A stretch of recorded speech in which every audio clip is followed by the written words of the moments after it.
Discussion हम लोगों ने किया और जो डीवी एक्ट में जो खामियां हैं, जो हम लोगों को प्रॉब्लम्स महसूस हो रहे हैं, वो हम किस तरीके से जनरल लेवल पे हम लोग उसको पार कर सकें।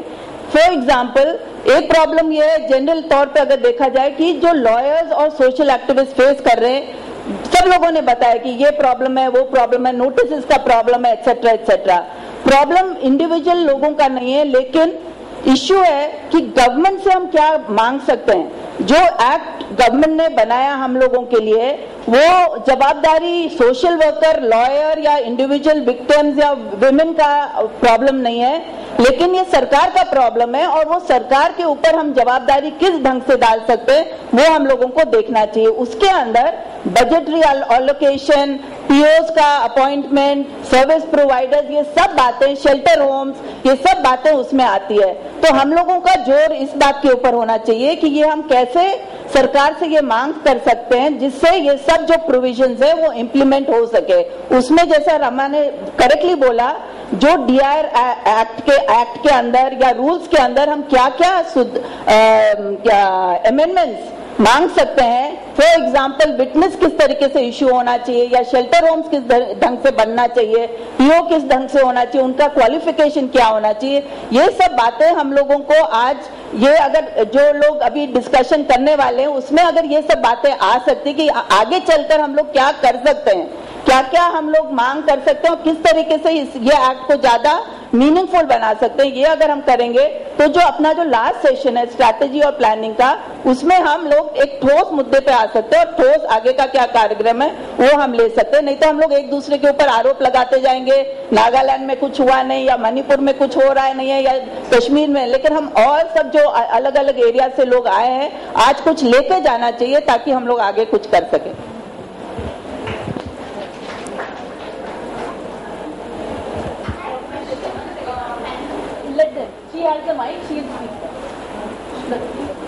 Thank you.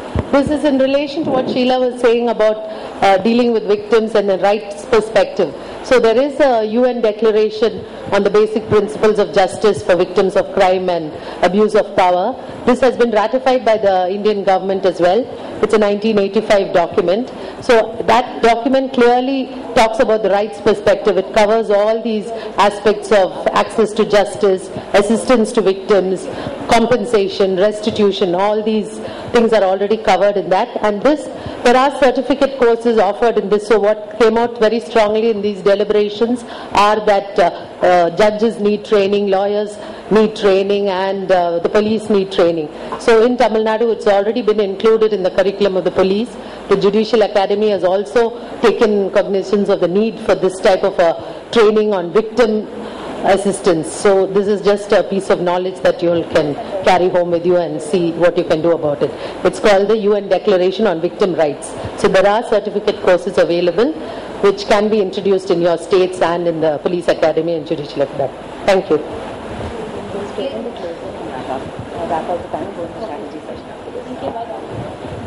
I had a question to ask, and thanks to ma'am who made it very clear from the administrative difficulty. Most of the women who come to us, at least they get the help from us, even from a free notary, to get the affidavit on the form number 3 of the DV Act to be notarized. Now what happens with most of the women who are not able to pay for a notary to get the form 3 even notarized, because that's an oath where they taken. Is the protection officer or the BDO going to bear the cost of that? Because these women are helpless.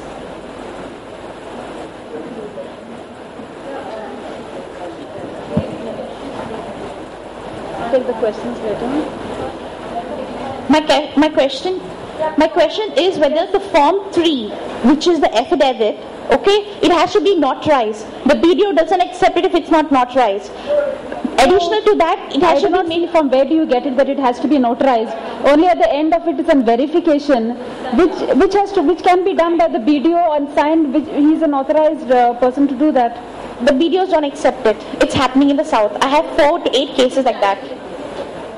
That's why I want to know whether the cost of that would be borne by the BDO. We have to make a notarized copy. Even at the superintendent, I had to go with this to the superintendent of the court. He too told me I have to notarize. Then you can also, if in case, I do not know about South Goa and where they insist on it, but in the north they don't. and then you can also get it notarized before the court. Take that someone would have to take. My query is whether the BDO would able to bear the cost of it. I don't think so. Like if you get it notarized with the registrar of that particular court, you are not supposed to pay anything to the registrar. Okay. मेरी एक बड़ी practical सी problem है. मैं आपके NGO से निवेदन करूंगी जो आप लोगों के शेल्टर होम मूव करते हैं. हमें प्रॉब्लम ये आती है कि इवनिंग में कोई लेडी हमारे पास आ गई, we have to shift her to the shelter home. सबसे पहली डिमांड होती है इसका गायनी टेस्ट करा लीजिए. गायनी टेस्ट हम कराने में हमें कोई एतराज नहीं है, लेकिन बड़े ऑड आवर्स होते हैं, बहुत टाइम लगता है. उसके जो उस समय उसको ट्रॉमा होता है उससे हम ही फेस कर पाते हैं. मेरा निवेदन ये है कि थोड़ा सा इसमें आप अमेंडमेंट कीजिए. डीडी एंट्री के बेस पर आप लड़की को अपने शेल्टर होम में एडमिट कर लीजिए. नेक्स्ट डे वहां से फॉलोअप के लिए हमारा कोई ऑफिसर पहुंच जाएगा, उसका गायनी टेस्ट करा देगा. ओवरनाइट कोई इतनी बड़ी प्रॉब्लम नहीं हो जाएगी, गायनी टेस्ट नहीं होगा. एटलीस्ट जो ऑड आवर्स में हमारे पास आती हैं लड़कियां, उनको इमीडिएट रिलीफ मिलेगा. गायनी टेस्ट में जब वो जाती हैं तो वो और ज्यादा ट्रॉमा में आ जाती हैं. दूसरा मैं ये कहूंगी कि HRL से आप अपने अपने डिस्ट्रिक्ट में एक मीटिंग कॉल कीजिए अपने किसी सीनियर पुलिस ऑफिसर से बात करके, एंड स्ट्रेस देम कि हर पुलिस स्टेशन में एक लेडी पुलिस ऑफिसर होनी चाहिए. और मैक्सिमम जगह पर है, ऐसा नहीं है कि नहीं है, बट थोड़ा सा इसमें स्ट्रेस कीजिए कि अगर कोई ऐसी लेडी आती है तो उसको अटेंड करें. और उन लड़कियों को आप DV एक्ट के बारे में बताइए. थोड़ा सा एक सेशन ले लीजिए उनके साथ. सो अगर सबको आप एजुकेट नहीं कर सकते तो एक सेशन में आप DV एक्ट के बारे में उनको बता सकते हैं, शेल्टर होम्स के बारे में आप बता सकते हैं, और छोटे छोटे जो उनके मदद हम दे सकते हैं उसको आप एडवाइज कीजिए. प्रोटेक्शन ऑफिसर कौन होता है ये बता दीजिए. एंड बिलीव मी, आपको मैं दावे के साथ कह सकती हूँ कि अगर आप 100 पुलिस स्टेशन को विजिट करेंगे और 200 आदमी को अगर आप इंटरव्यू करेंगे तो शायद 25 से 30 लोगों को मालूम होगा कि प्रोटेक्शन ऑफिसर कौन होता है. मैं बड़े दावे के साथ ये बात कह सकती हूँ, इसलिए इस बात को आप रखिए. दूसरा, प्रोटेक्शन ऑफिसर्स जो हैं जब आप इंटरेक्ट करते हैं तो उनको भी ये बताइए कि कंसर्न पुलिस स्टेशन में जहां भी वो रहती हैं या जो उनका एरिया है, they should go in person and meet to the SHO. उसे अपने बारे में बताएं, I am such and such, मैं प्रोटेक्शन ऑफिसर हूं, अगर आपके पास कोई कंप्लेंट आती है तो काइंडली मेरा ये नंबर है, मुझे आप रेफर कर दीजिए. पुलिस स्टेशन एक ऐसी जगह है जहां पर बिना कहे आपके पास कंप्लेंट्स जेन्युइन आएंगी और वेरीफाइड आएंगी. बेसिक इंक्वायरी ऑलरेडी वहां पर हो गई होगी. दूसरा, आपको एक मदद मिलेगी, एक DD एंट्री साथ में मिलेगी उसकी, तो ये आपको आगे केस को लड़ने के लिए बहुत मदद करेगी. Thank you.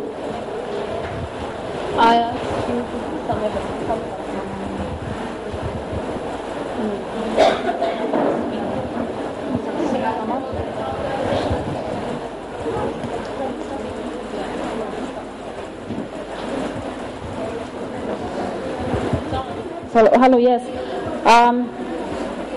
Can I have your attention, please? There's a little. I'll just try and sum up all the sessions, only the major points that have come up, because this perhaps would help us well working out our future plans. Yeah. One of the major issues that have come up, which I think we need to see when we're discussing perhaps amendments to the Act in our future plan. Major of the issues that groups have raised is reluctance to grant ex parte reliefs and execution of the right to residence has been extremely difficult, or generally executions people are finding it difficult, not difficulty in getting order but how to execute an order. So whether we have any sharings on this, perhaps we could see. Two things specifically have raised an issue of procedure for breach. But I think if one would look through the rules, Rule 15, you would get your answer of what is the procedure if there is a breach of the orders. Largely, of course, repeatedly, POs are not doing their jobs. I want to elaborate on that, but for this perhaps we would have to see the demand for full-time protection officers and higher budgetary allocations. Because even in Goa, the issue did not come here, but the BDOs are the protection officers, and at the first meeting itself they told us how they are on 20 committees including the stray dog committee, and we don't want a women's protection to be on this committee. That's what they told us right at the beginning. Lack of service providers, of course, and shelter homes. So if we do not have proper shelter homes, we could, like as I think Kerala group mentioned, of doing a PIL on this aspect. Other states could also perhaps follow suit. Courts are overworked. There's nothing that we can do about this. But there's been a general dissent on the fact that delays in courts. One thing, perhaps some suggestion had come from an earlier meeting, is that the judges do not get any points for disposal of DV Act cases. Somebody did mention quota. They have to finish certain quota. So the judges said, see, we get points for disposal of cases of people in custody and 138. I do not know the process of getting these points allocated, but if the judges would get points for 138 Negotiable Instruments Act, and people in custody. So they are giving preference because of course every judge wants elevation.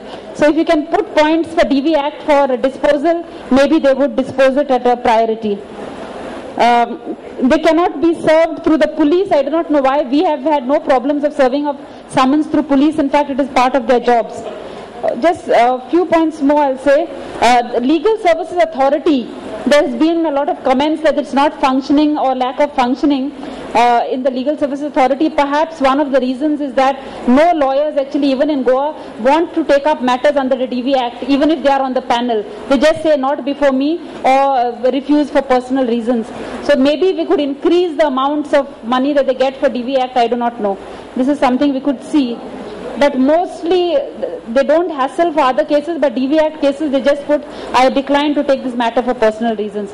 One thing, the good suggestion which has come is, we have seen that during the first session there's been so much of dissemination of good judgments, maybe many of them unreported. If we could have some kind of a email Google group that is doing dissemination, that would help us, because many of us are still struggling for some judgments which have been passed in other courts. Somebody suggested weekly, one day for DV Act cases is one of the suggestions to be held at the magistrate courts. Women's police stations in every district. Of course, ongoing gender sensitization. This has come out from all courts, gender sensitization of the magistrates and the police. It has been done, I think, in almost all states, but perhaps it needs ongoing thing, because even the last case I remember I argued in the High Court, the judge straight away told me, don't argue like a woman's activist, argue like a lawyer, whatever that's supposed to mean. You know, so I know that it needs ongoing, so something that we could really take. PILs to improve conditions of shelters, this is something that is taken up. And just last but not the least, I think somewhere down the line we have to, which of course has also come, which I think little strongly also, is empower women themselves to take and seize the law. Because like for example in Goa, as you know, we have our rights to matrimonial property and rights in the parental home. But largely, even if women know of this right, they often give deeds of relinquishment of their rights to their brothers. So it becomes almost a nullity. So there's no